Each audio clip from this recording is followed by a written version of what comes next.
G'day folks and welcome to Australian UFO Sightings official podcast. I'm your host Anthony Goodall and you're listening to Encounters Down Under. Here we invite guests on the show to tell us about their encounters with aliens and UFOs, where most of our episodes were streamed live from our Facebook page, which gave listeners the opportunity to ask questions to our guests regarding their encounter. If you have had an encounter and would like to be a guest on the show, please get in touch with us. You can send us a message through our Facebook page, Encounters Down Under, or send us an email at australianUFOsightings@outlook.com.au. Be sure to join us on Facebook and share with your friends and family to help us grow, and hopefully encourage others to come forward with their encounter. If you're an iTunes listener and a fan of the show, why not give us that 5-star rating and review, and you could have your review featured on the podcast. But enough of that, let's get into what you've been waiting for. So kick back, relax with your favourite beverage, and enjoy the show.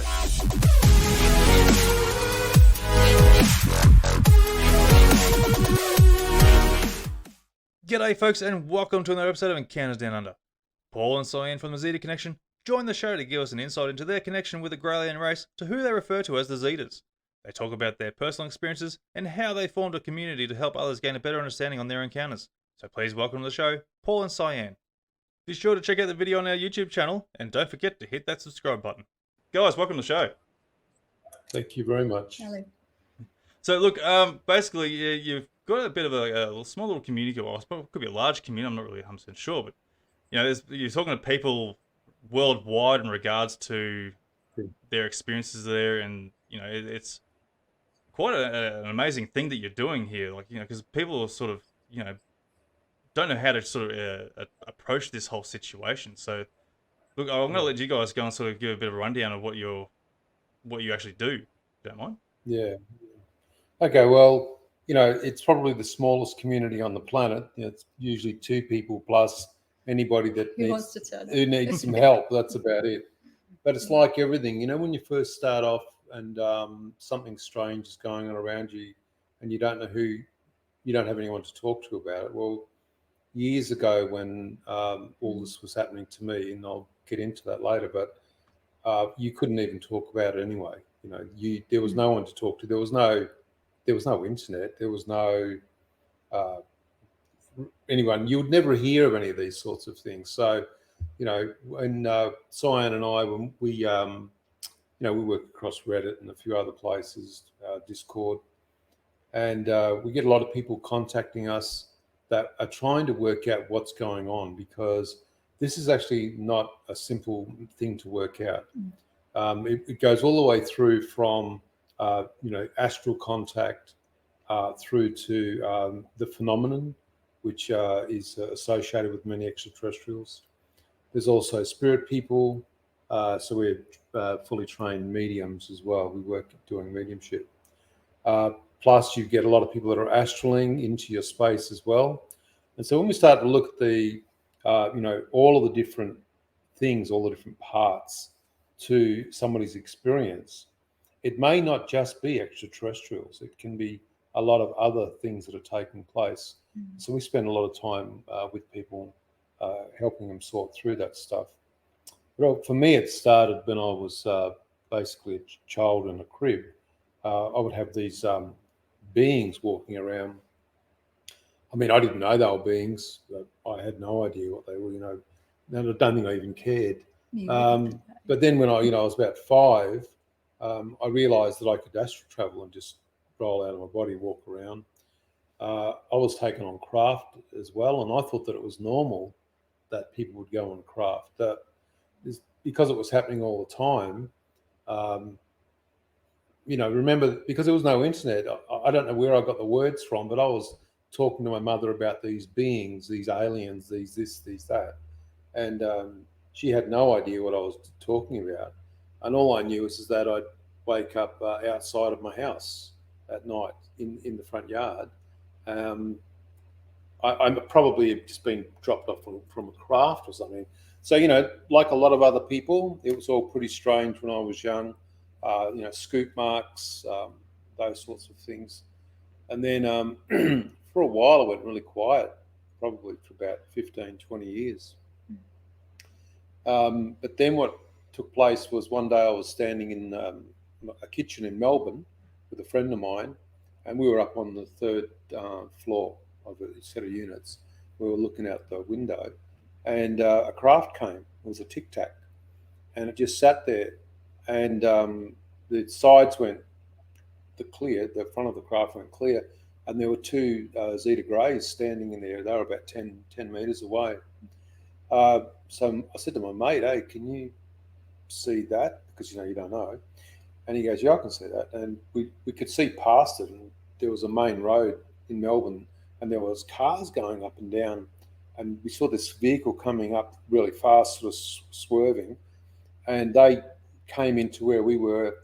They were our friends, and they came up and put pounding on the door. Um, they came in and they go, "There's a craft or something outside." And I said, "Well, here, look at it from here." And they went up to the window, and they could see the beings in the craft as well. So now there's four of us watching this craft, broad daylight. Um, I'm sure that a lot of other people probably saw it as well, but nobody would ever report that back then. Who would you ring? There's nobody that you would ring because it wasn't common knowledge. It wasn't a discussion.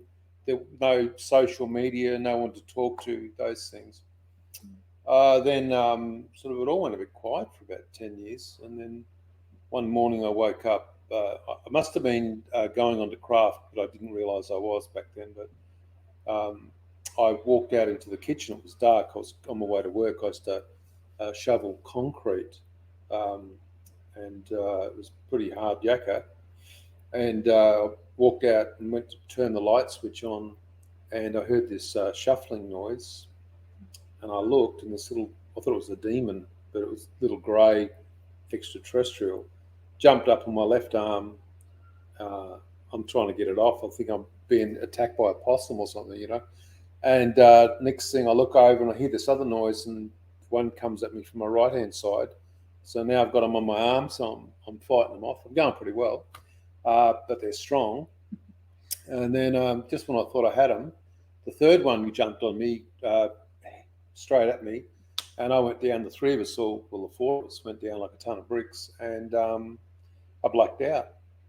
And I woke up, I was back in bed, and I thought, shit, what sort of a dream was that? That was crazy. And I got up and turned the light on, and I was dressed, and my shirt was on backwards.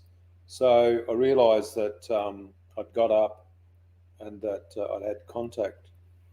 And, for a lot of people, that's probably where, their contact probably begins and ends. They have those sorts of experiences, and it never goes much further than that.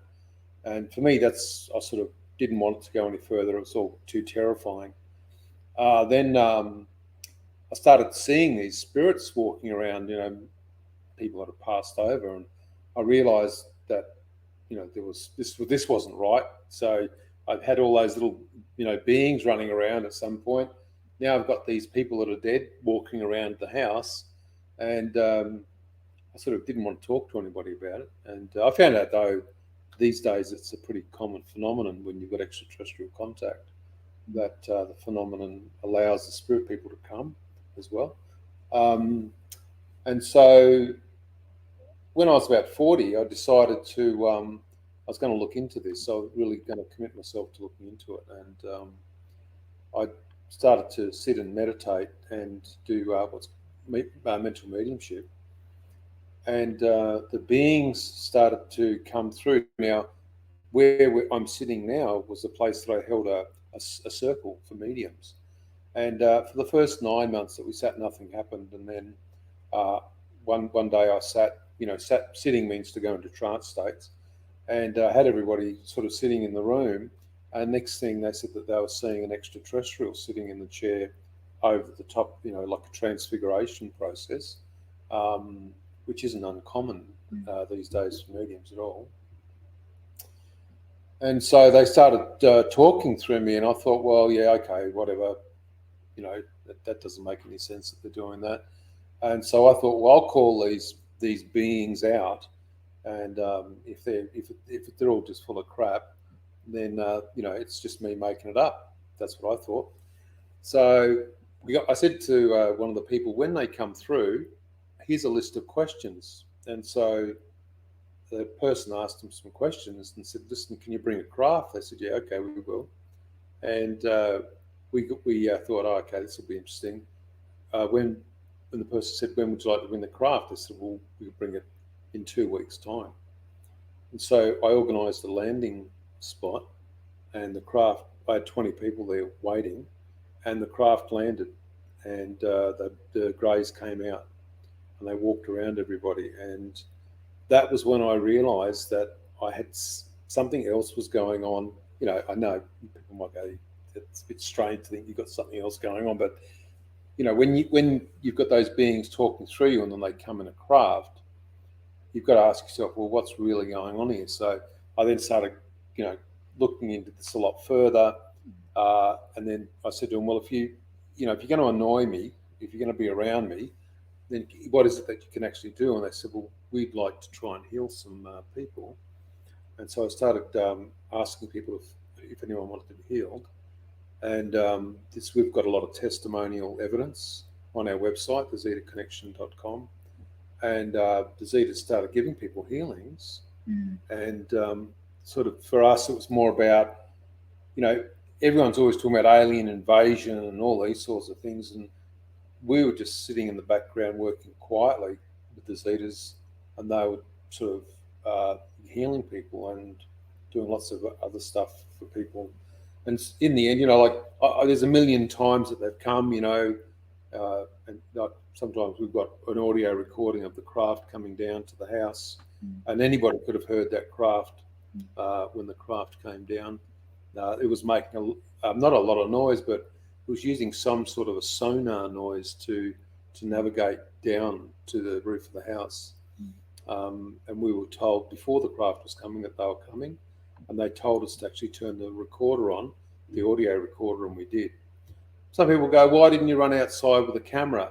Because every time we try and film them, everything breaks. Yeah, and it's very difficult to even function properly when you've got, when they're that low.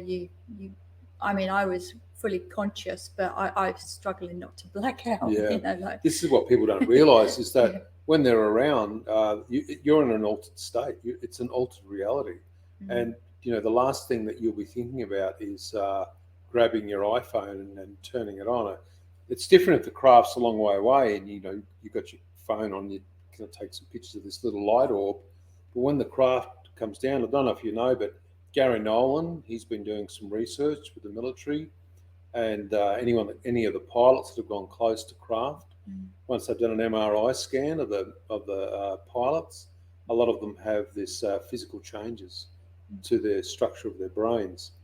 And we know ourselves from our own contact that you can get burnt when you go near these craft. You can, and when they come into the house, you can also get burnt as well. So, look, you know, obviously there's a lot more to the story. I had a scientist contact me, William Trinite, and he was a retired government scientist in communication. He wanted to ask some questions, so he flew across from Canada and sat and spoke to the Zetas through me, and he wrote a book called A Primer of the Zeta Race, and we give that book away for free. And then a lot of the transcripts of the Zetas speaking through me was then condensed into a book of about 600-700 pages, and that's called the Zeta Interviews. And so we've got about 8 to 10 books out at the moment. Some deal with extraterrestrial technology. At least 4 of them are free, so we like to give a lot of stuff away to people. We try and teach people as much as we can because there is so much free information out there. You know, thousands of pages. People can learn about, contact themselves so that they can somehow try and work through some of the stuff they do. But Syann and I spend a lot of time working with people individually as well. We listen to their stories and sort of always come to some sort of resolution in regards to what's gone on, because we've had so much contact ourselves. We ended up working out what all of the different types of screen memories that the different extraterrestrial races use. We've also, because we've got some evidence that race, the Zetas, we're able to then meet some other races as well. So it's worked out quite well, I think. I think so. And what about you? What about me? What about you, eh? Yeah, I guess my experiences have been different in many ways to yours, but we've ended up at the same place. So I didn't have the overt contact that you had. I had a watered down version, in the sense that they were obfuscating their real appearance from me over time. And so they use many different types of screen memories when they come, especially with children, because they don't want to scare them. They really don't. And so I would see, I mean, it sounds really silly, I'd see 7 foot tall Easter bunnies when I was 3 years old in my house, in the middle of the night when my parents were asleep. Yeah. And, the common ones are owls. You hear a lot of people saying they see owls. In America, they see, a lot of people report seeing Bigfoot or Yeti, Sasquatch. It depends where you are. When I look back on why they chose the imagery that they did, it all makes sense. And, that's a story in itself. But so I've had a lot of covert memories, but which as a child you don't really think anything about at all. But then as an adult, you look back and you go, yeah, it really wasn't normal to be up at middle of the night when you're that young, with your lounge room, for all intents and purposes, full of 6-7 foot rabbits, but that's really not normal. But as a child, that, of course, you're in a slightly altered state. It's not a scary thing for you, and of course it's imagery that you'll accept. And the Zetas very much will try to use imagery from a person's mind that they'll accept. I've had multiple conscious craft experiences where they've been carrying out procedures where as an adult they haven't hidden the way that they really appear. And so I much prefer that. So at least I know who I'm with. But some of the experiences have been beyond terrifying when you don't understand what's going on. And this is where a lot of people are that we speak with. They really does feel like alien abduction in the truest sense of the word. They're not realizing what's actually going on there. And I'm not as old as you, but it's still taken me my 45 years to come to terms with it, to fully understand it, work through it. And now when they're around, that fear is no longer present. It's been it's a tough journey. Always, a tough journey. Absolutely. It would be, because like you're saying, people don't understand what's happening around them. The whole experience is very terrifying. But it is. But how do you sort of go on the fact here, a lot of the abductions, they're random. You have no idea when or where this thing's going to happen. How does that sort of come across with the approach of the Zetas in this sort of aspect of things? I don't know if it's that the Zetas that are doing that, or if it might be a different race that's sort of So basically, there's a structure to races, and if you understand what some of the structures of the races are, then you can understand what's going on and why it's going on. So firstly, there's the Greys. There's 63 races, and 62 of those races are in service to others. The ones that abduct people, and we'll get into abduction in a minute, but the ones that abduct people, they do so against people's free will, and they're not part of the what's called the collective consciousness of the Zeta race. And so I've had encounters with the abductor Greys. It was very unpleasant, but that's fine. It's a good experience. The Zetas have told us that a lot of the people that are contacted or abducted, they think it's abduction, but it actually works out to be contact. They are part of different races, and we have to understand something. We all came from somewhere. You don't just turn up here on planet and then that's it, it's all over. So you were somewhere before you were born. You came in here and became a human. And then, of course, after you finished your human journey, you transition back to your point of origin. And so when we understand that everybody has a point of origin and it can be based around extraterrestrial nature, then we're looking at a planet full of hybrids. There's no shock here that people are actually contacted by their own races. But the difference is that when they're contacted by their races, because they no longer remember the narrative about who they are and what they are outside of the physical form, they then are terrified because all they can see is these big-headed, black-eyed entities coming into their house, and not sort of realizing that they could actually be part of that race. And when we look at it, a lot of people that are being abducted, when we talk to them and say to them, well, would you like it to stop? They actually say no. Yeah. Were you actually harmed? Well, No. yeah. And quite often we find out that they seem to have been miraculously healed of an ongoing condition that doctors couldn't sort out for them. And that's interesting because we were contacted by the international director of MUFON many years ago, Kathleen Martin. I'm not sure if you've heard of her. And she wanted healing. And so I went into and spoke to the Zetas, and they said that they would heal her. And they did. And she was healed within 3 days on craft of a physical illness that she couldn't be healed of. She's actually given video testimony on our YouTube channel, the Zeta Connection, talking about her healing by the Zetas all those years ago. And the difference is with their healings, when they choose to do them, is that the healing sticks. It's not something that happens and then fades away.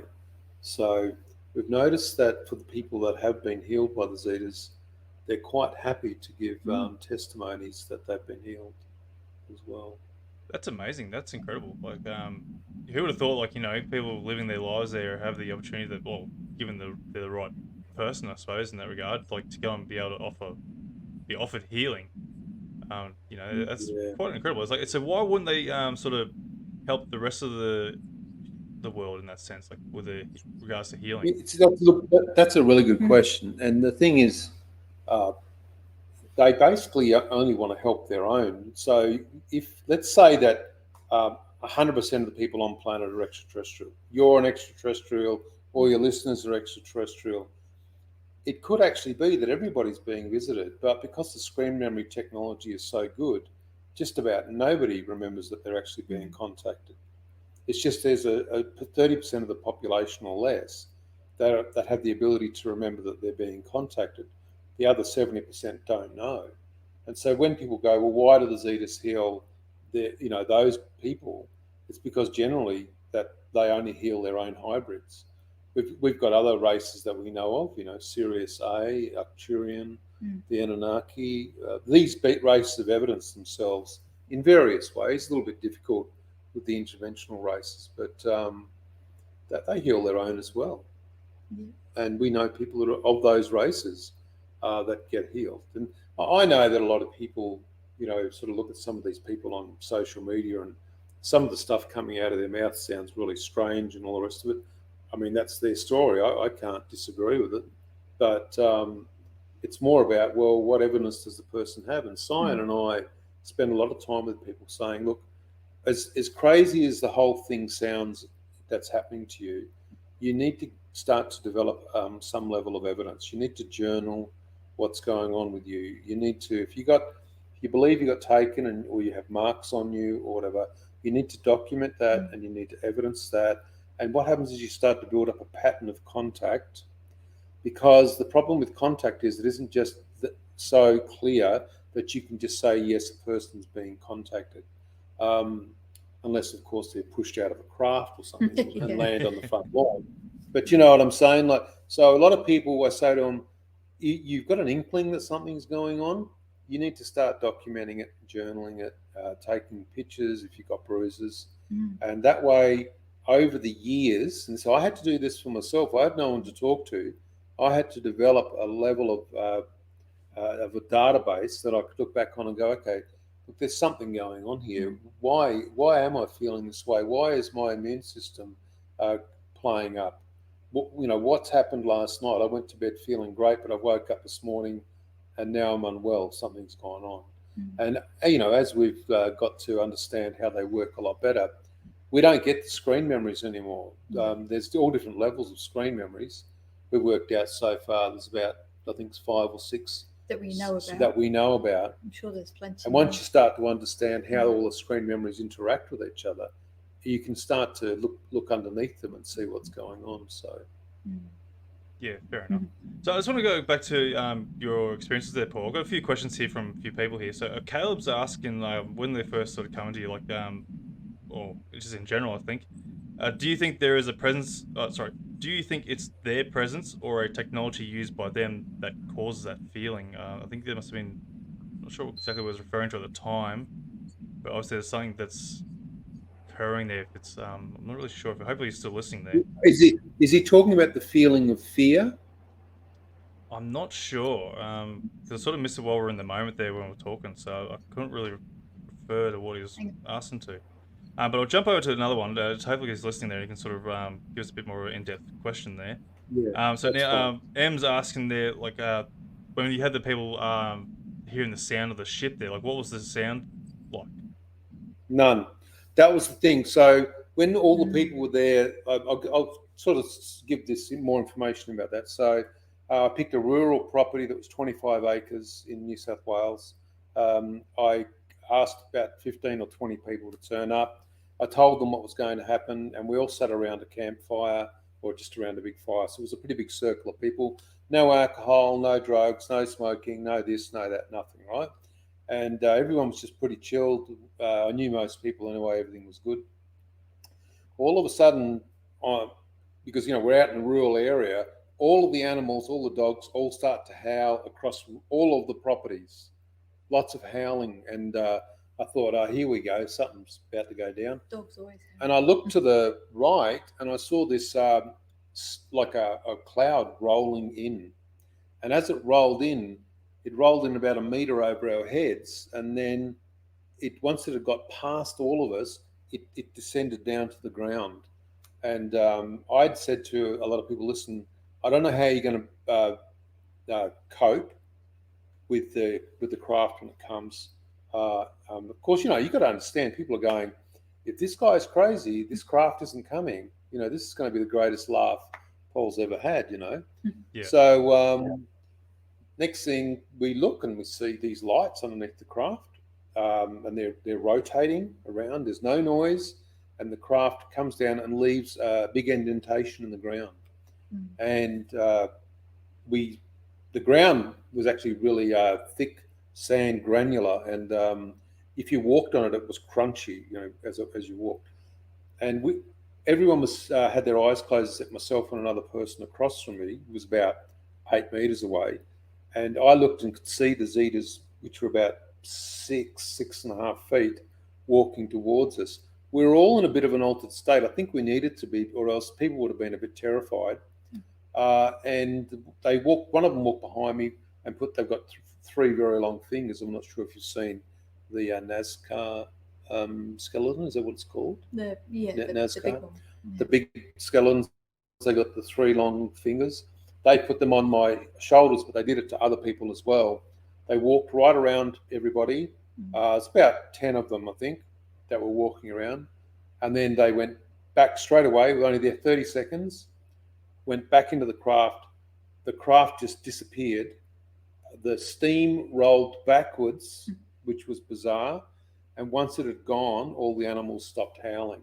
So that craft didn't make any sound. Not one bit of sound. But nothing. The one that came down over the house did. Yeah, I think that's was the one that M might be referring to. But quickly, like before the craft, though, can you describe the craft a little bit? Like, was it still the cloud sort of look to it, or was it actually like a structure? That craft behind you on that picture, yep, it looked like that without anything around the outer edge or any you got little windows around the outer edge. There was none of that at all. But the bottom part, the bottom part, it looked exactly like the bottom part of that. Yeah. Okay. Wow. It's like, how big do you think the whole craft was, roughly? Oh boy! So we've got pictures of the landing site where it was embedded into the ground. So the circle, it's left an indentation in the ground, and the grass still there's doesn't grow. Yeah, there's a grass pattern, circular grass pattern still, like 5, 6, 7, 8 years later. I reckon that circle must be It's got to be about 8 meters across, isn't it? I'd say it's more like 10 or 12. Oh, I don't know. Yeah, but that would just be the base. So I don't know what. It must have been a fairly big craft. Yeah, okay. No, it can't have been more so, than 25 meters, I reckon, all in. Yeah, for a 10-meter diameter sort of indent, that's a reasonably decent sized craft. Oh, absolutely. I mean, it had travelled a long way. They actually explained, how they went from where they were to us, how many days it took to travel. They didn't talk about it then when they landed, but just in their conversations after that, when they were asked questions, they were able to clearly answer a lot of those questions as well. I was contacted by a group of scientists. They asked to speak to the Zetas, and this was a few years ago, and I let them talk to the Zetas for 2-3 hour sessions, and these people were pretty interesting. I had to record the conversation, or else I would have never got to have known what was said. But definitely, they had a lot of different questions for the Zetas, and the Zetas were able to answer them as well. So. Oh, that's good. Em's gotten back to us there. Yes, the one over the house that she's sort of asking how it sounds. So I think it's like you're referring to, like a sonar kind of sound. I think that might have been it. Yeah, a sonic noise. Have you ever like a submarine? You know, when they do the sonar noise, the same one, but it had a binaural beat. It was interesting. So on this side of the house, it was a high tone, and on the other side of the house, it was a low tone. We recorded it, and they were using it. They told us because the way craft move is in what's called a decompressed state, space-time compression. Some people that go onto craft, they see a mist inside the craft. That's to do with the compression that's on the inside of the craft. So when let's say you look outside, you see a craft, and then it goes from here to there, and next thing it's in there like in a tenth of a second. It actually did travel the whole distance, but the difference is that on a clock, and this is a very rudimentary thing I'm about to say, if 10 seconds passed for you, only 1 second passed for them. So maybe I have that around the wrong way. Yeah. So 1 second passed for you, but 10 seconds passed for them. So they can travel the distance, but for you it's like that. Yeah, which is why we don't see the craft. Which is why we can't see the craft. Yeah, I knew I had it around the wrong way. But when they come out of that decompressed state, the craft are really unstable. This is the other thing. And so when they were coming down, and we've actually seen a few craft come down, they look a bit wobbly, and people go, "Oh, why? If they're so technologically advanced, why do their craft get all wobbly and stuff?" Well, it's to do with the compression. That's what they've told us. And when they come off the grid. Oh yeah, and the other way is they're able to move. You know how they're able to move in sort of really sharp, angular patterns. What they've told us is that the craft actually use what's called a toroidal function. And if you read a primer of the Zeta race, whatever, it's explained in there. The other one's called extraterrestrial technology. Yeah. The toroidal rides on rails, or is pulled on rails. It creates a gravitational well or something at the front of the craft. And because the rails are all like in a grid, they can go on any rail that they specifically want to. The problem is when they come off the compression, and I can talk about that a bit later, but what happens is they then become very unstable physically. And the reason we know about this stuff is because back in the old days, physical mediums, and I'm not sure if you've ever heard of physical mediums, they would use ectoplasm to materialize and dematerialize. You'd get reports coming from spirit people. You'd have a process called matter through matter, where they would bind the medium's wrists, and the spirits would dematerialize the bindings on the medium, and then lift their arm through. And so the extraterrestrials also use that methodology of dematerialization and materialization at all, but without using the whole ectoplasmic process. Yeah, okay. So it's a pretty decent process, the whole thing, then the concept in general. So Yeah. it's pretty amazing.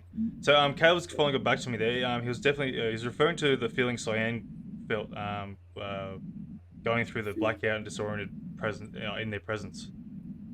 Yeah. So I think the initial question was, do you think it's their presence or a technology used by them that's sort of the cause? Yeah, it's them. It's their frequency. The Zetas. Humans are. We live on this planet. This planet has a resonance of frequency. We know it's the Schumann frequency or the Schumann resonance. You can look that up. It's 7.83 or something like or that. 8.4. The Zetas exist on a higher frequency, and it's that frequency that causes, when they're physically present in the room, it's that frequency that causes us to become disorientated and black out, or if they get too close to you, for you to get burnt, physically burnt. Your skin has been. They're three-dimensional beings. So they're Mm. three-dimensional beings with a multi-dimensional consciousness, right? So you are as well, by the way. So you're a three-dimensional being, and you've got a higher self, and so you're a multi-dimensional entity.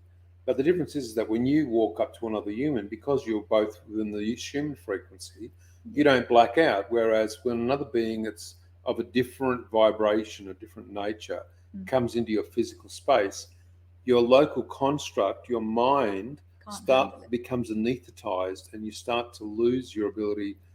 People sometimes might say that you're losing your mind.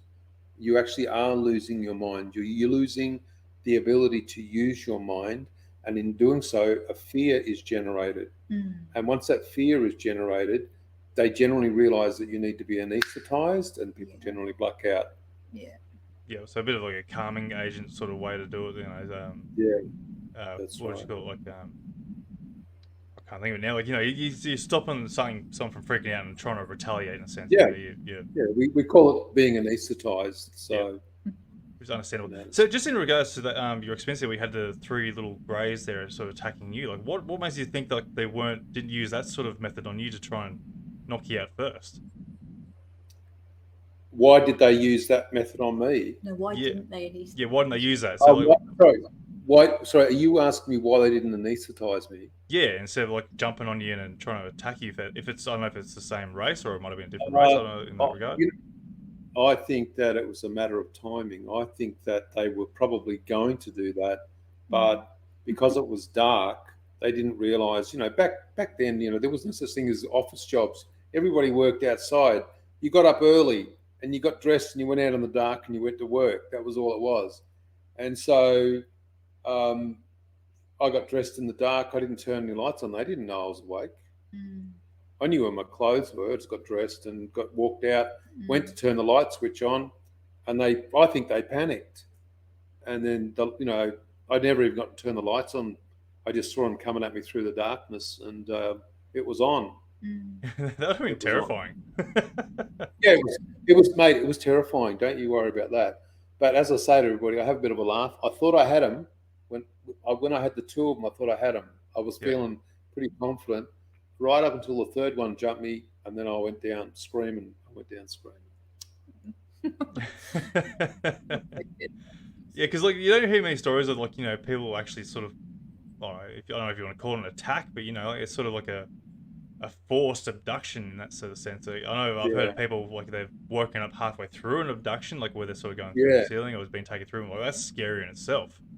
But the fact that they're having to forcefully do something is like, holy Jesus, that would scare the crap out of anyone. Well, it never happened again. I just want to say to everybody, it never happened again.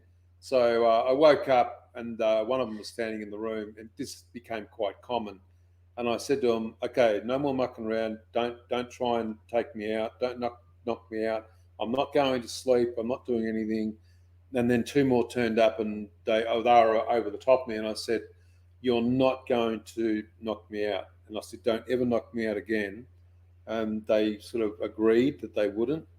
But they also knew that I would never fight them again either. And that was where they then stopped coming in a way where they would forcefully take me. So I would then say to them, they would come into the room and say, "You need to go out to the craft." I'd say, "No," I'd roll over and go back to sleep.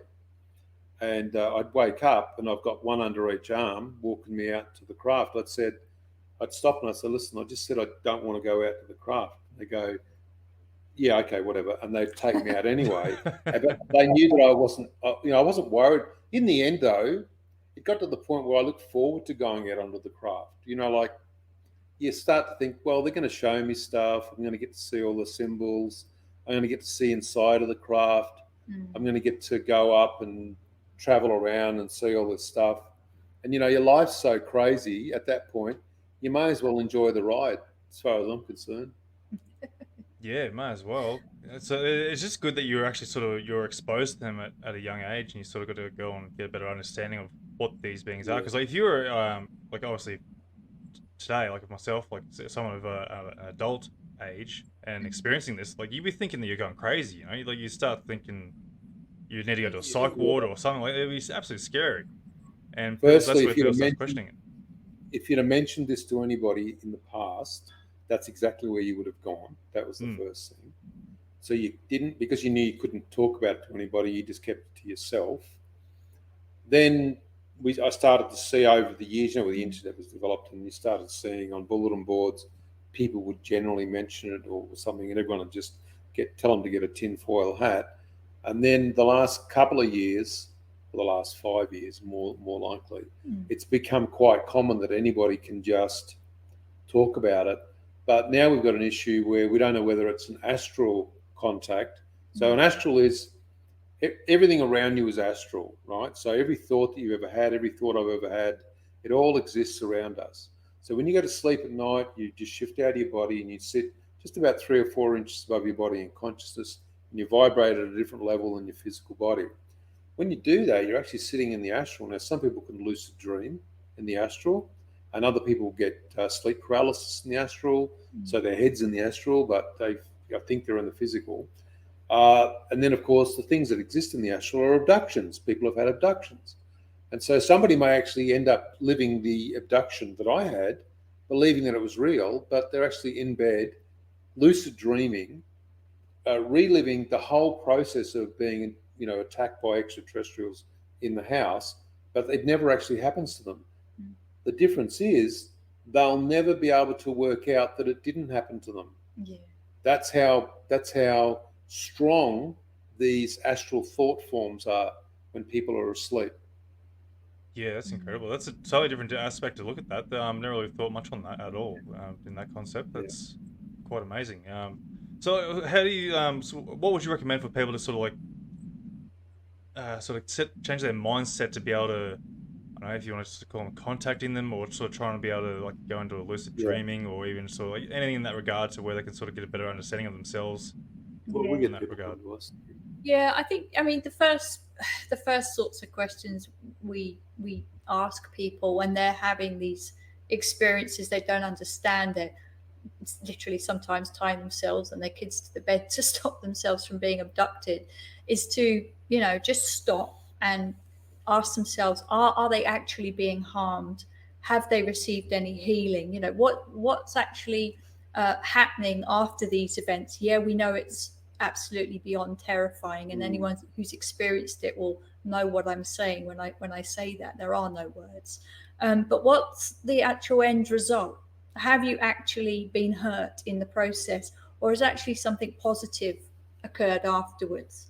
And that's generally our starting place with people, and most people will report that there's been nothing to report afterwards. There's no change, there's no harm, there might not necessarily be a positive effect, but there's certainly no negative effects other than their mental state, which obviously we then work with them. When people are able to just take a step back, we can then start to work with them to explain the sorts of things we're explaining to you, and then it can quite often lead to, you see, it's not just one thing. This is the problem. People go 1 + 1 = 2. Actually, it doesn't. Not in this stuff. We did a couple of videos on our YouTube channel where we actually talk about all the different phenomena that are occurring. It took us about 50 minutes to go through it all and explain to people, you may think it's this, but it's actually this, this, and this. Or you may think it's that over there, but it's actually not that at all. It's something else.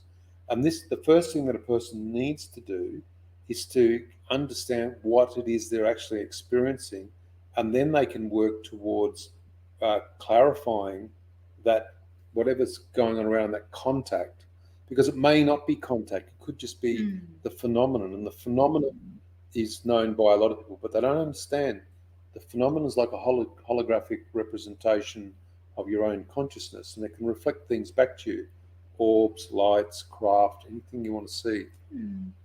Yeah, So a lot also of that's where people. evidence will come into a big play on that. You know, as you're saying earlier, you have to write things down and make sure everything's Yeah. Yeah. down in And we paper. also say to people that they need to meditate. And people go, "Oh, I don't want to meditate. I can't meditate." And I say to them, look, if you can get to a point where your mind is pretty calm at night when you're going to sleep, if anything happens, the chance of you actually remembering what's going on around you is quite high. Whereas if you've got a level of anxiety about being, a lot of people don't want to go to sleep at night. We get people, they've got recorders on all the time. They're videoing themselves. They've got footage of things going on around them, and we say to them, look, your level of anxiety is so high, it's exponentially making everything worse, because if something small happens in your mind, it's really big, because you feel that you're being taken, or you could be taken. And so we try to get people to step back from all of that and say, listen, stop recording, stop this, stop that, change the furniture around in the room, get out and ground, spend some time out in nature, and really start to think about what's important to you. And even just something that small, that sort of shift, is enough sometimes to get people to go, I will start documenting what's going on, because I want to know. And there isn't a person I've met, and I've met hundreds of people, that hasn't wanted to work out what's going on. They all want to know. They don't want to just buy into the stories, the narrative, social media, or whatever the message is. They actually want to work out what's going on. Yeah, well, I don't know about you, but when I go to sleep at night time, my brain doesn't really shut off. I just randomly start getting "bird as the word" from the trash man playing in my head. So I can't really concentrate when I'm trying to do some sort of form of meditation or something like that. But let's just put that a little bit of a joke in there. But Yeah, but that's where it starts. It's if you're actually being taken, occasionally, you're going to want to try to work out a way to reduce your own stress and anxiety first, and have your brain in a deeper state, so that you can actually, when they come, you can work out what's going on, instead of having a fight or flight reaction to what's taking place. Yeah, definitely. Yeah, look, I'm a big believer on the whole meditation sort of stuff. I think I'll admit myself, I struggle a lot on trying to focus and trying to meditate, and it's I guess it's one of those things that you just got to keep trying and trying and trying to break But you through that can you barrier. can do things, but you can do a lot of good things though. See, there's induction techniques that you can teach yourself. It's not hypnotherapy. It's just you can do 3 or 4 things the same way every night before you go to sleep, and that becomes an induction methodology for you to then set yourself up for the sleep state. Yeah. Things like, now I'm going to put my phone down and turn it off, and you're programming your mind to actually go into a much calmer state, rather than sitting there staring at the laptop and the computer, whatever it is, and then hopping into bed, and then next thing you know, your brain's going a million miles an hour. Yeah. I think that's probably the worst thing too. Technology is sort of taking away a lot of the whole spiritual concept that humans have the ability of. As amazing Yeah. technology is, I sort of feel it is dragging us away a lot from the whole spiritual side of things. And Well, it's interesting you mention that, because when with the what was the name of that Zimbabwe school, the aerial school phenomenon, when those kids, when they that I'm not sure if you've ever heard them talking, the extraterrestrials told about 70 children, or a couple of them in particular, do not get technologied, and they made that word up, but it was pretty cute. But the thing is, uh, what they meant by that is that don't allow your technology to take over your life. yeah, which makes sense because you look at everyone's all stuck in their phones these days. Like they're walking along, they're looking at their phones. They're not even watching where they're going, and there's things going on Yeah. above us that we don't even see because people are too busy looking down at their phones or something, of that nature, or we're just too busy working as a as a working society.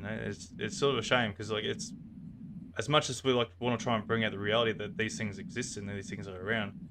I think the biggest first step is to really acknowledge that they are out there, but then also to try and connect with them, obviously in that sort of spiritual sense, if that makes sense. Yeah. Because obviously, as you're saying, they're a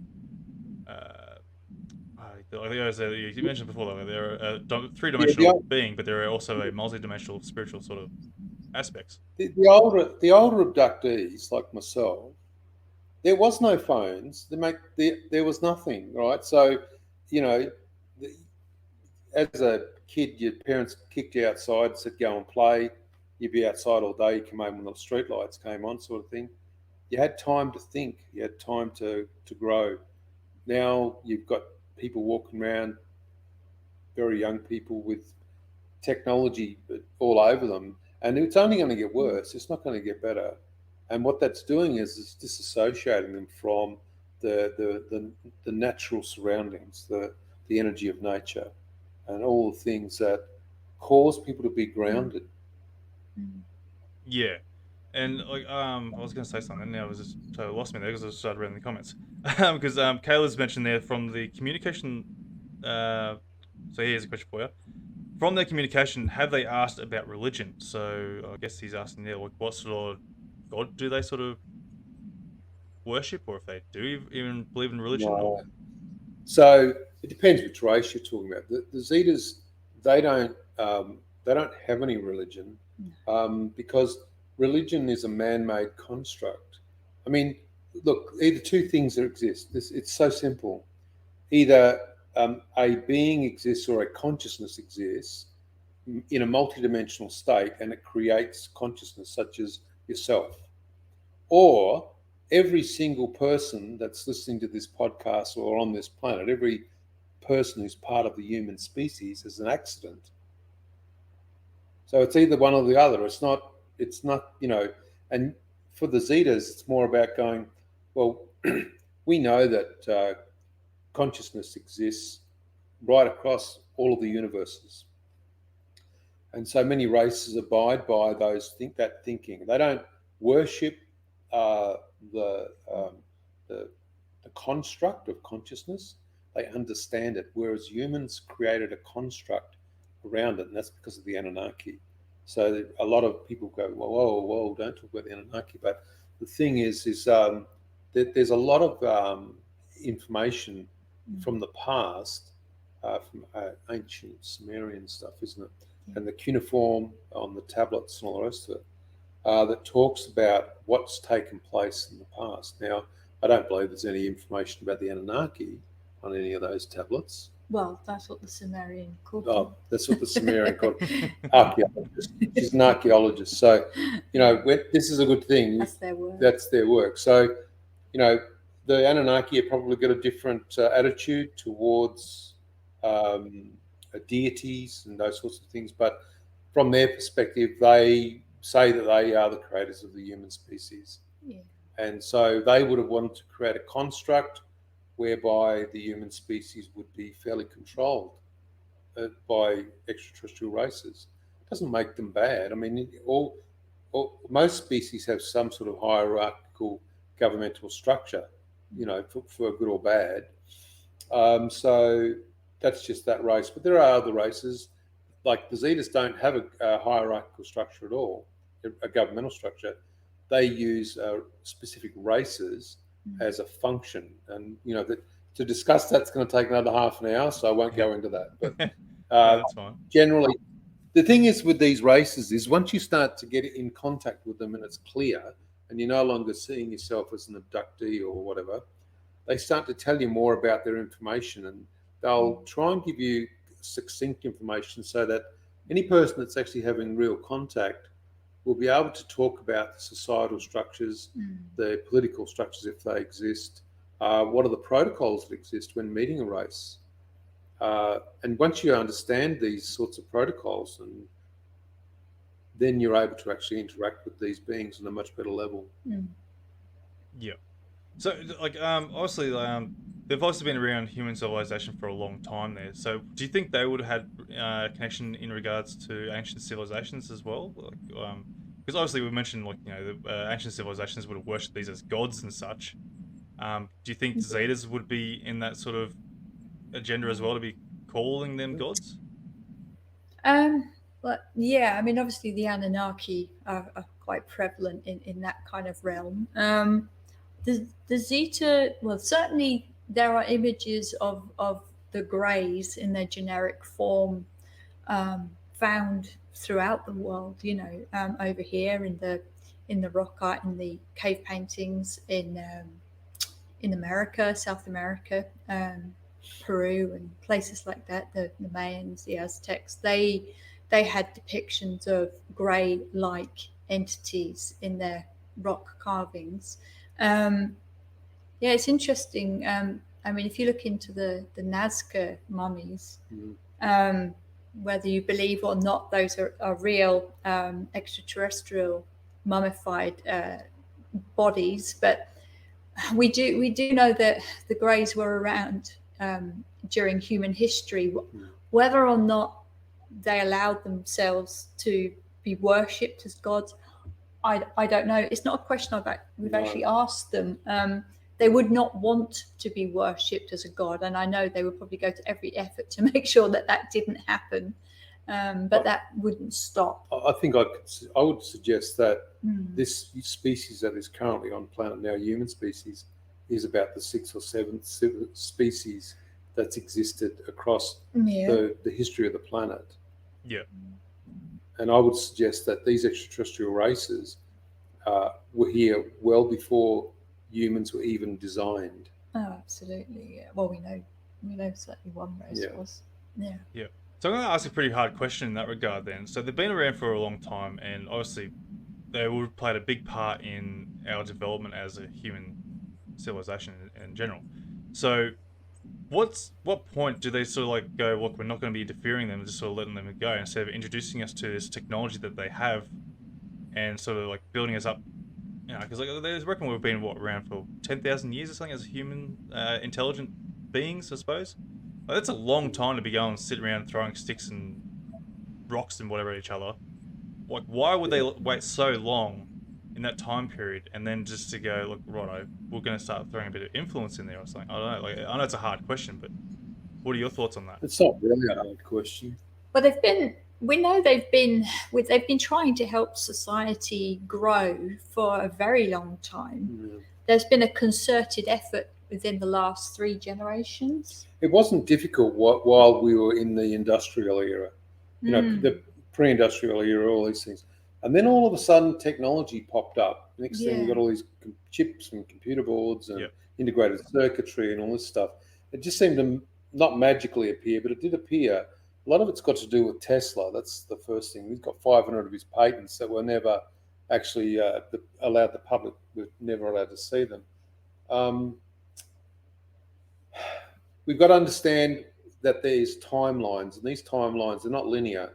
But if you look in, say, well, maybe 23 years, 2045, Kurzweiler and these people have been talking about a singularity. Well, the Zetas have also said that there's going to be a massive singularity shift in 2045. And so we need to understand that just as the IoT, the Internet of Things, and all the sensor-driven technology that now exists, it's based on a process called what's called IPv6. And this is probably a bit technical for people, but if anybody is out there and they're an IT person, they'll understand what that IPv6 addressing system means. And it means that all technologies are able to wirelessly access a central internet process.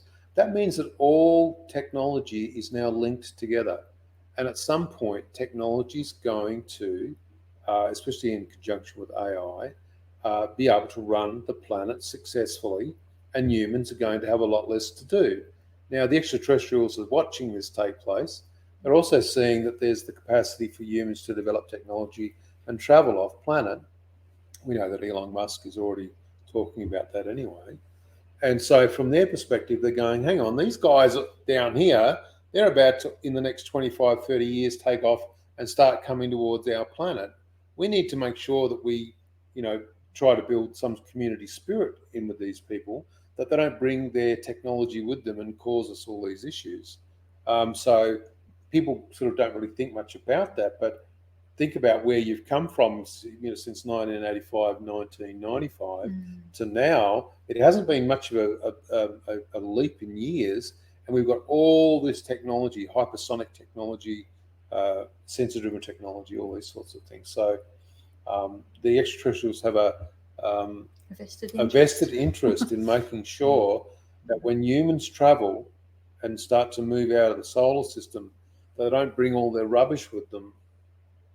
Yeah, which is probably a hard thing to do because, as humans do, we're trash with what we do, and we treat the way we treat the planet. Basically, it's as horrible as it sounds, I know, but it's that's the reality. But I'm a firm believer, pretty sold on this, like with regards to Roswell, starting us off with, I don't know if it's a deliberate crash or something like that, but it seems that our technology sort of boomed a lot faster from that point on. That's where we sort of started getting like the computer chips and microwaves and compact discs, and just the whole computer generation just sort of boomed from that point, and all we've done is just sort of improved and improved from there on. So we did a video on Roswell a couple of weeks ago. A couple of months ago. Oh, months ago, wasn't it? Yeah. So we asked the Zetas about Roswell and Trinity and the Corona Ranch and all those sorts of things, and they had a lot of interesting things to say. So people can watch that video if they want some more information. Yeah, for sure. Look, I'll definitely get you your channel there, and I'll put that into the description of the show here, in the show notes and that. Because look, it's amazing where it's sort of gone. And it's sort of like my biggest thing is, why didn't they interfere sooner? Like, especially like before like the world wars, like where humans is like, treating each other like shit. They just want to try and, I don't know, be the best, or no, dominate the world or whoever. Some idiot over the other countries there want to go and take over. Like, why wouldn't they not go and interfere? Well, because the problem is that humans' perception of extraterrestrials is duality. It's either good or bad. And so the problem is that if it's not one race but multiple races, say there's 6 to 9 races that are interacting with humanity, there may be some of those races that don't care at all about your free will, and that they, like the reptilians and these sorts of races, they have a care factor of 0, whereas other races abide by the universal laws of free will. And so even from a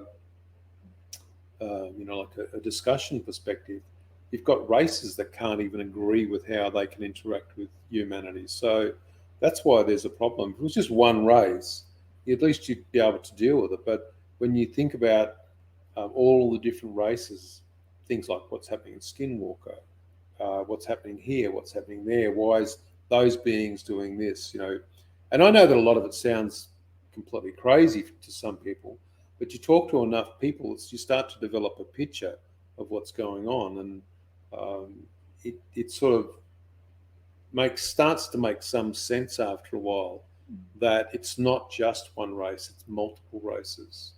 So we can't expect us to say, well, why don't you guys all just step in and help us, when there's some races there that we're quite happy for all the problems to continue on the planet. Yeah, I've heard like there's lots of different races out there. So like, what is their sort of interaction with these different races there? Are they sort of like a bit of a conflict, or are they just sort of I don't know, sit idly by and just let them go and do what they want to do over there, and we're going to do our thing over here? Or like, how does this sort of work together in a sense? Okay, so with the hybrids, if you're from that point of origin, your race will be looking after you. That's how it works. So if you're not from a specific race, that race may not actually have the capacity to look after their hybrids. It's actually, I'm not sure if you've heard of the Skull experiment. The Skull experiment were in contact many, many years ago with a group called the Council of Nine, and we ended up getting contact with them as well, only to realise that the Council of Nine is a little bit dysfunctional. And so when we start to, all these preconceived concepts that we have about how extraterrestrials are so much higher than us and they must have everything under control. They actually don't. And so it's a bit of a mess. Yeah, because you'd like to think someone who's a lot more advanced than what we are have a lot more sense of control, wouldn't you? It's and The some of them don't Zetas have control. It's definitely scary. do. Yeah. The Zetas do. Sirius A, some the Arcturians, a completely different race. They're sort of not 3D or anything. There are other races. When you talk about frequency, vibration, consciousness, all the races fit into different levels of that. Some may, like interdimensional races, may not care at all about three-dimensional space. From their, perspective, it doesn't matter if people pass over because they've never experienced physicality at all. Whereas other beings like the Zetas, they create containers. Now, a lot of people talk about the Greys and go, "Oh, they're just genetically created sort of empty shells." But the thing is, what they don't realise is that the Zetas create those containers for themselves from their own genetic material, and they can body hop from their own body to their own genetically created container anytime that they want to. And so people go, "Oh, that sounds pretty crazy." Not really. You did it as a human. You incarnated into a body that was created for you by your mum and dad. And then when you're finished with it, you'll go back to where you came from. And then if you choose to incarnate again, you'll do the same process. The difference is that the Zetas and other races have got the process down to a finer degree. That's all. Yeah, it's a pretty crazy concept. Like, obviously, like you're saying, like, it sounds pretty crazy, but it's like, because like obviously we're growing up and knowing that it's gonna be a mum and dad, and someone's gonna hate me for saying that, but sorry, that's the truth. But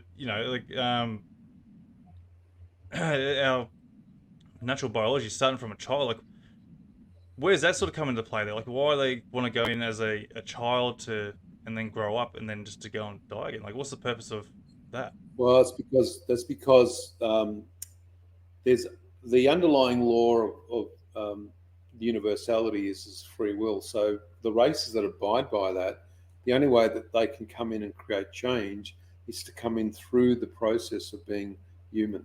So they need to come in through the birthing process, and then generally what happens is to enliven the physical form, you need a soul or a spirit, and the spirit person, under contract with the extraterrestrial, creates symbiotic consciousness, and together they create the hybrid mind, which we call the local construct.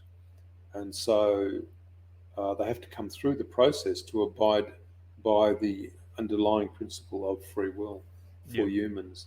And once they do that, then they're able to come through and affect and support. Even though it's a tough gig, you know yourself, it's not easy being human, and it's a tough gig, but they do it anyway. They didn't have to, but in the future, when they can see what's coming down the timeline at them, they're making a pretty big effort to avoid some of the current situations that are taking place on planet. Yeah. So what about in regards to like the obviously they got their own memories from their uh, what would you call it, from their side of things, and then coming into a human form. What about like the whole experiences there and memories that come and follow through with that? Like what's happening there? Do they still keep the memories, or is it sort of get half wiped away, or what's the story there? You think? So when you come in from spirit realm and you incarnate into the human form, any lives that you had generally are blocked from you through the Schumann frequency. But there are 3,000 documented cases, that's my understanding, where people are able to remember their past lives, right? So that whole screen memory process didn't work. Some people get shards of information from their previous lives as extraterrestrials, and other people don't remember at all.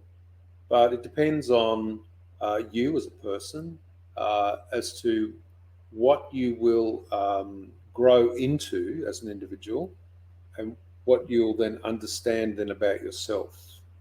So some of this stuff takes a bit of work to do. The shamanic work, shadow work, meditation processes, where people would then start to think about their greater nature, their greater consciousness. Yeah, fair enough. Okay. I'm just getting a question here from Aries or Aris. Sorry if I'm mispronouncing your name there. He's sort of saying he's being told he's Arcturian in origin. Can you tell me what that means, other than beings from the actual location, please? Well, the Arcturians actually don't come from Arcturus, because Arcturus is actually a star. It's like a, it's actually so. But they've told us that they associate with that constellation, the Buddhist constellation, because from their perspective, it's easier to give a geographical location out there so people can understand that. When people talk about who they are, well, of course, the higher self, aren't they? Yeah, we did a whole show the other day, didn't Yeah, on we, the Arcturians, about the yeah. Arcturians. So yeah, follow that Yeah, YouTube. I know we keep saying to people, "Oh, Yeah. just go and read this, watch There's this so video." much information. But we've got like 70, 80 videos on there, and Yeah. a lot of the questions you're asking can be answered by those videos. So Yeah. No, that's awesome. Look, I'll definitely go and throw people that way there, just so they can try and if they have these questions for themselves, they can find that information by all means. So I do have another question here from Caleb there. His question here: are we the only race that live on Earth, or have they, the Greys, indicated that we share with other alien races that stay hidden underground? Or have you talked about Antarctica at all? So yeah, obviously Antarctica is a big thing at the moment there, where it could have been something that's frozen over. But yeah, obviously the question is there: are we sharing these areas with other races? okay, firstly, humans don't own this planet. It's just a floating sphere in space. Is hundreds of thousands of habitable planets, and a lot of races do live in cavernous environments as well, underground. Yes, of course, there would be beings at some point that can live underground, USOs, underwater submersible objects. There's a lot of craft that are traveling under the oceans. In regards to Antarctica, yeah, I'll just say that's really interesting. Yeah, there's a lot of things going on. I was a bit skeptical at first. I hate the word skeptical, but like I was a bit hesitant to really sort of like think, Antarctica of all places to go and hide in. I mean, it's like, when you think about it, it's like it's actually a pretty good spot to go and hide, let alone like the ocean itself. There's a lot of places to go and hide down there. I would suggest that nobody's hiding at all. I would suggest that it's a known place. Oh, definitely, but come from a public's perspective, there, like it's hidden to the general public. It's just the same. Well, you and I won't be going there tomorrow. It's just too cold anyway. Yeah, it's, you know what I mean. Like if you want to have a place where no one's going to go, stick it in the middle of nowhere. Yeah. Say that more. Definitely. Now, so you mentioned a lot of races, different, like, was it 62 races, 62, 63, I think, races of the 63 races of the Zetas or the Grey species, yes. Yeah. So, okay, describe the different races to me there on that. Is it sort of like humans, like, going between, like, the Asians to the Africans to, like, same concept? Yeah. Well, okay, so the races, they are not really genetically different. That's the first thing. But they exist in function. So, and you'll have to help me out with this list. I definitely can't recite 63 races. We don't know because we don't know them. We've only had access to eight. Science says eight of the different grey races. Yeah. One of them is the ethical race. Yeah, they seem to. The biological race, the technical race, the scientists, the scientific race. So the thing is, think about how we have a top-down governmental system. They don't. They have a flat model.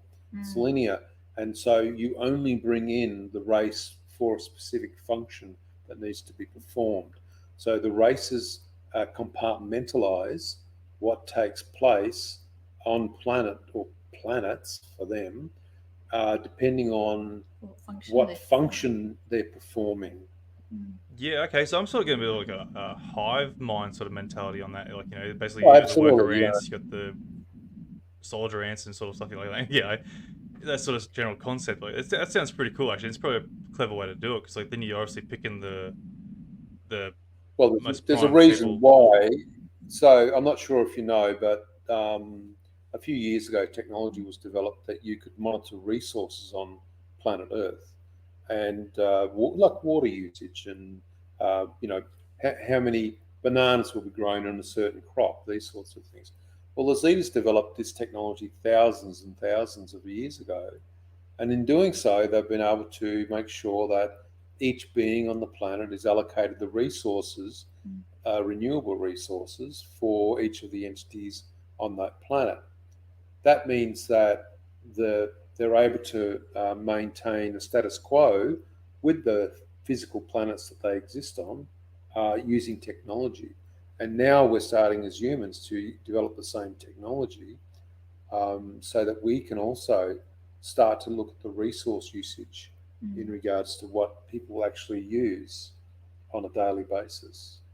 But Yeah, this stuff's it's based in AI and it's future stuff that's coming down the pipeline. So yeah, because we're sort of getting on the concept of quantum technology there. We're not far from that, yeah, from my understanding, and I think that's where it's definitely going to start branching out. And as you mentioned, like the yeah. whole computing world is just going to take over and just control the whole world in that sense. Before we know, we It's might get a probably whole going to go Skynet past. situation happening. I would suggest it's actually going to go well past that. Like, um, we've got to understand that AI and technology, they will create. It will find its own balance. It will find its own level. Once it does, it'll then start to create replications of itself. And once it's able, and basically that's not hard for it to do. Once it's able to self-replicate, the Zetas have already talked about what's called IA and inanimate animates. And the inanimate animates are the opposite of AI. It's actually technology that has consciousness. It's not it's not software pretending or representing itself as having some level of sentience or consciousness. It's the opposite. It's actually it's self-aware, and it's well past being self-aware in regards to its ability to make decisions about its own life. It's very interesting discussion that we've had with the Zetas about that. Yeah, no, that'd be cool because like I'm sort of a bit scared in the concept, like I mentioned before, a Skynet situation where AI takes over the world and might potentially wipe out the human race because they see us as the initial threat to the planet or something like that. But who knows? I guess hopefully the Zetas or any other sort of ET beings will sort of come in and sort of save us in that regard. But I do have another one here. Aries, I'm sorry if I'm saying your name wrong. There's a theory that the Greys are humans from the future. Is there any truth in that? I understand linear time is a human construct. No, there's we know we know that a lot of people say that, but that's because that's what they want to believe. The Greys actually genetically basically came from a plant species, and because of their nucleotide sequences and genetic structure, they have been able to manipulate their genetic structures. We know now that the CRISPR technology exists for human species. Hopefully, you guys have heard of that. And CRISPR is used to change sequences. That's very rudimentary technology for the Zetas, though they're not humans in the future. And to be honest, God help us if they were. Yeah. So we were talking earlier about you mentioned like there's been like 6 civilizations prior to ours in regards to Earth's history. So Ian, I'd love to get you on with Triffin and Grub there to go and talk about the whole concept of ancient civilizations because that's their forte. So if you're interested to go on, I'll get you connected with them because great chat. I've had them on the show here a few times there and we're talking about the whole concepts. So in regards to my question there with the people will refer to them as UTs, ultra terrestrials, how you want to pronounce it. So what sort of concept, or where have they come through in our history then to be in regards to these ETs, or amongst the ETs, I should say? Are you talking about hyperversals? No, ultra terrestrial.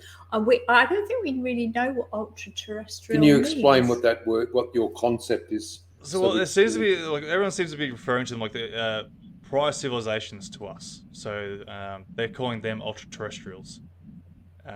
And obviously Right. something's happened to them in the past. Where have they gone? I don't know. They could be. They're just sort of referring to them as they could be the possible Oh, ETs I that are Like see. flying an I around us. see. And Yeah.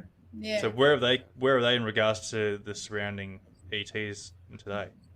Well, the thing is, if you talk about terrestrials, you talking about terrestrial humans that lived in the past, or Yeah. you're talking about extraterrestrials that lived on planet that are now called ultra-terrestrials because they're no longer here anymore.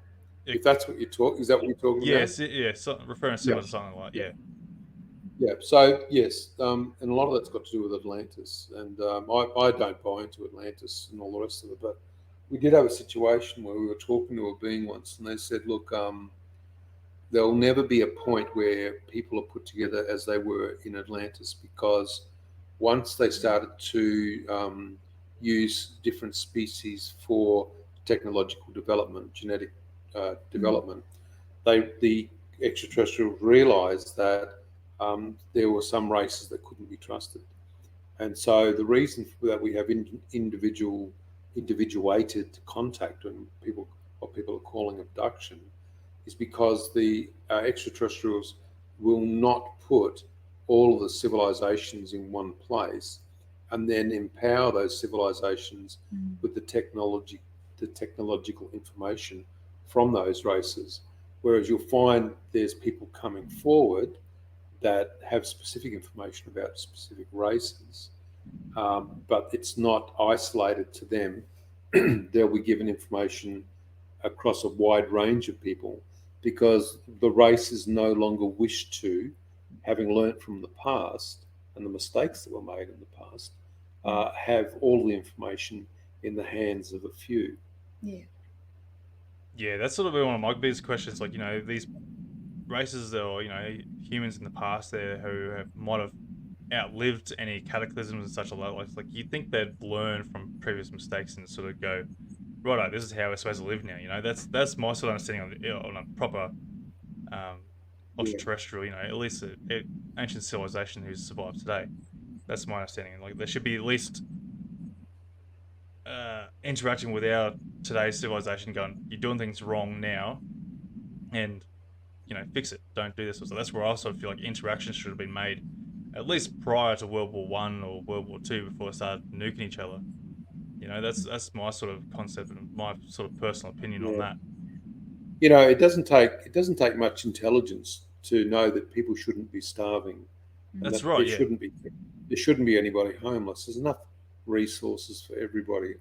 So the problem isn't the human species. The problem is individuals. Yeah. Again, that's where I sort of want to refer back to. Like, that's where I feel like an interaction of some sort going, hey, look, you're doing this all wrong. You should be all working together. You shouldn't be individualizing everyone. Every country should be all working together. And I'm not sure if you've heard, like, I've mentioned this myself, for humans to work together, there sort of needs to be a common goal. And a sad way of putting it is, an alien invasion will bring us all united together and actually start working together to go and become one, because we're all under the one sort of banner Yeah. or flag or whatever you want to call it, because we're all working It's together not going to happen. It's No. not going to happen. And although people are currently talking about disclosure, there's two types of disclosure. There's the disclosure that that people are being given, and then there's the disclosure that the extraterrestrials will do when they're ready, and they're not ready. They're nowhere near ready, and so humans will spend the next whatever years arguing over what disclosure is, whether that's a UAP, whether that's an orb, whether whatever. And the extraterrestrials will just sit back and go, we don't care what you say because we need to see you basically mature as a race. And until you mature as a race, you will not be allowed to leave your solar system and travel into the outer reaches and through cause and effect affect other races. Yeah, but I guess look, it's one of those things we're just going to try and figure out over time. And unfortunately, I sort of feel like we're going to be imminent for a World War III at some point. There, the way the world's going at this point, and it's like how many wars do we sort of need to go through before they actually want to go and say, look, Yeah. enough's enough. I know it's a tough question, but it's for me. I know what it looks. Yeah, I know what it looks like. I know what it looks like, but it's not. Yeah. So Yeah. I know what it looks like. I think people should stop fearing what they think's going to take place. Yeah, honestly, look, people should just be embracing love and happiness, and being good to each other. That's all we sort of really need around the world. Keep that sort of thing, that vibe going around, and then things will be fine and dandy in that sort of concept. Obviously, that's wishful thinking in an ideal world, an ideal world, I should say. But it's needed. But I do have a couple more questions here before we finish up. Okay. Shaman, Shaman or Shaman? I'm going to say Shaman. Sorry, there. I'm getting horrible with these names here. I'm not sure what to call these days. I'll just call you people. So anyway, Shaman's. You were saying if you were I'm sorry. You were saying if you are a particular species and require help, your species looks after you. If you incarnate as a human, is there any way we could find out what species we are? Yeah. So look, we do what's called point of origin work with people. Yeah. And people should, if they want to look on our website, they can see that we do that. Yeah, you can go to a psychic and find out, and whether you find that information believable or not, it's up to you. We work with a lot of different people. Yeah. We spend a lot of time helping people to understand who they are, and we take it very seriously as well. So Yeah. And Shaman's asked again another question here, like how are we chosen to be a contact or make contact? sorry, who was chosen? Shaman again. Shaman. So how are we chosen to be a contact or make contact?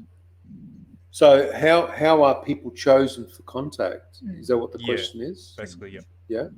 You're not chosen for contact. There's no such thing as choice. It's who you are before you incarnate into the human form. Your parents are visiting you. That's all it comes down to. You just don't remember who they are. Yeah, no, that's fair enough too. And I was going to ask you, one of the big questions too, like obviously this is something you're experiencing, both of you, and the question I was asked before we started the show here, like, so your family members, like, have they been getting experiences as well in this regard, or Yeah, absolutely. Yeah. So, a lot of contact's generational. When you ask a person, as we said, we work with a lot of people. When you ask people about their contact, we actually can get to speak to their parents, and we find out that the parents, because of the screen memory technology they have embedded with them, they don't remember the contact. But if you know the right questions to ask, you can easily peel away those screen memories, and they realise they've actually had contact their whole life. Not all the time, but with the right questions, you can find out. Yeah, no, that's cool. I'll definitely go and throw people to your way there to try and sort of get a better understanding on what they want to try and get answers for. Because obviously we're not going to be able to cover everyone's answers tonight, but definitely look at getting yours back on there at some point, and maybe even next week there, and try and continue on, and hopefully some people bring some more questions forward, and we'll try and cover those, or even if you want to try and bring up your own your most common questions, your frequently asked questions, and sort of work through that. Even like we'll work something out anyway. So try and get the get the information. We've had so many people. We had so many people come on to the show at the Zeta Connection on YouTube, and we get them to ask the questions that people ask them, so that we can try and help as many people as possible. Because, like your show, this information goes out, people listen to what they learn. I've mentioned about 30 different categories of information today, and hopefully people will go, well, okay, so there is a way to work through this, and if I do it carefully, I'll actually get some decent answers. And that's really all that matters. Yeah, no, definitely. Look, that's awesome, because look, we're all here to try and sort of work out the same thing. Get some sort of disclosure happening. Realization things are happening out there, and it's one of those. Get rid of this damn stigma that's still attached to this whole topic. That's my biggest thing. And like I know everything, people say they're seeing things out there all the time. There, it's like not everything is a UFO or in that regard, but at least everyone's open to the whole concept, which is a good thing in that regard. But it takes a while, and I mean it's a big planet. And there's a lot of people on it, and not everybody's being contacted, so not that they're aware of.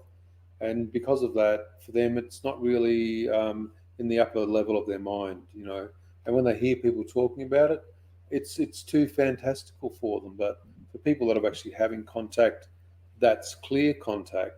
It's okay. You don't need for people to agree with you, because that's your own level of contact that you've got for yourself. Yeah, that's right, and that's one of the biggest things I sort of try to press as well. Like, people are explaining their experiences, their encounters that they're having, and so who are you to sort of judge them on their experiences there? Because you're not the one who's sitting next to them experiencing the same thing. You can't question that. Yeah. The only Yeah, thing you so can we sort of do that question. as well. We say to people, not sure, what you're experiencing or how you're experiencing it, but we do like to help people try to categorize their experiences, because it gives people a sense of compartmentalization. Because the last thing you want is for you to believe that your life's a mess, especially from extraterrestrial contact. And so a lot of times we talk to people, we go, well, have you thought about this? Have you thought about that? Have you thought about that spirit contact as not being extraterrestrial contact? Because if everybody automatically just abdicates responsibility to extraterrestrial contact, we all completely miss the point that everything is consciousness. And so this is why we put those free books out for people, so that they can read through them, have a look at some of the information, maybe get some depth to the conversation as well. Yeah, no, that's awesome. I have one quick question here before we do finish up. Jane's asking here: did they create the other types of humans we've have here? Hang on. Did they create the other type? Did they Yeah, create the other types of humans where we've had here, like the elongated skulls and the giant race of humans in this planet?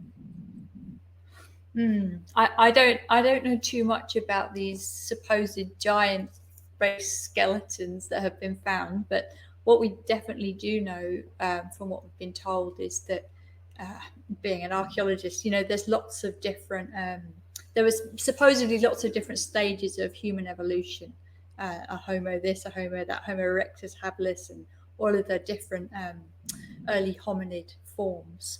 We've been told that rather than them being a sequential, or more or less sequential evolution leading to modern man, or Homo sapiens sapien, that were actually the result of lots of different experimentation by different races. So, we know that about that. So if these giant skeletons are real, I've not seen one, so I don't know. And the elongated skulls, we know of them, but are they real? I don't know. But let's pretend that they are definitely real. Then I would suggest probably it's something along the same lines. Yeah, no, that's fair enough. Well, look, we're gonna have to finish up there, guys. Look, where can people sort of find you or contact you? Give yourselves a bit of a blog there. Yeah, so we'd like people to subscribe to our YouTube channel, the Zeta Connection. And there's a lot of videos on there, lots of information. We actually teach off that one as well. We've got our own educational portal, so we teach mediumship, extraterrestrial contact, lots of different things on that site. That can also be found. We've got a website called the-zeta-connection.com. And everything links. And everything on that website links to everything we do. We try and help as many people as we can, but it can be a bit difficult when there are lots and lots and lots of people. So we just do the best that we can, and we generally point people to our videos and just do what we can with people. No, that's awesome. Look, guys, thank you very much for coming on the show tonight. Absolutely wonderful chat. And yeah, it's absolutely mind-opening to what's actually going on. So you don't really get a bit of a grasp on what connections you can have with the different races out there, and in particular the Zetas. So it's definitely an interesting one. So thank you again so much for coming on and informing us about the reality of what's out there. It's great. Thank you. Yeah, it was great. All right, thank you very much, guys. And that will do it, folks, for this episode of Encounters Down Under. I hope you enjoyed the show, and remember, you can also get involved in the show by joining the Facebook page and getting in on the live streams. Also, please be sure to share with your friends and family to help us grow and potentially find our next guest on the show. If you or you know someone who has had an encounter, please get in touch with me through our Facebook page via Messenger or email at AustralianUFOsightings@outlook.com.au. I look forward to seeing you on the next Encounter Down Under. Hooroo!